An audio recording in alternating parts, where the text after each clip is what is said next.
Father, forgive them, for they know not what they do. In Luke 23:34, we have this picture of the forgiveness of Jesus, unlike few others that we could ever imagine, is that while they were murdering him, after they had put him on a mock trial and found him falsely guilty, and then paraded him through the city, and then literally murdered him, while this was taking place, Jesus' response was to forgive.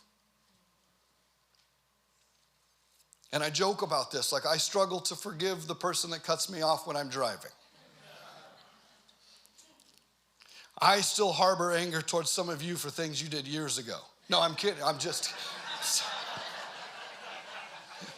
sorry.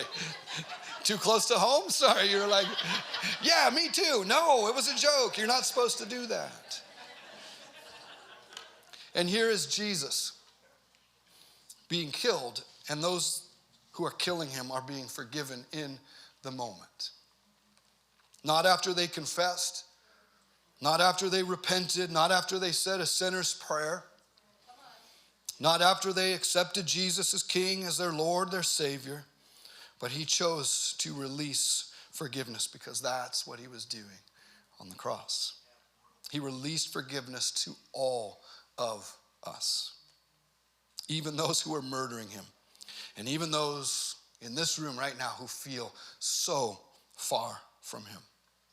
He's forgiving you, he's forgiving me, just as he forgave those who murdered him.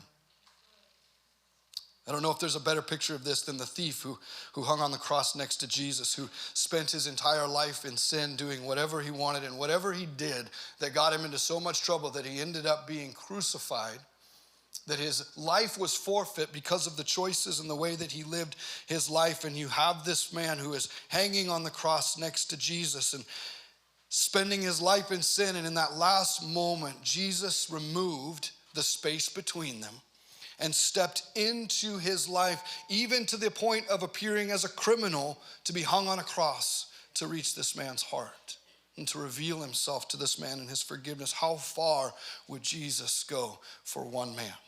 How far would Jesus go for my heart?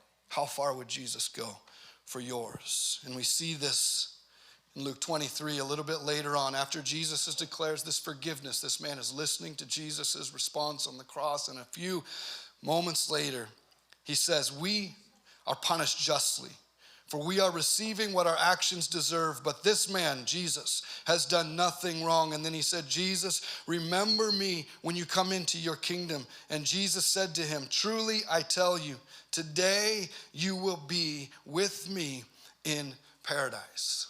This reality of an entire life spent separated from God, and in one moment of recognizing and believing in Jesus and declaring his kingdom, Jesus said to him, I assure you, you will be with me in paradise. This is the reality of what Jesus was doing in unleashing and releasing forgiveness from the cross. Father, forgive them, for they know not what they do.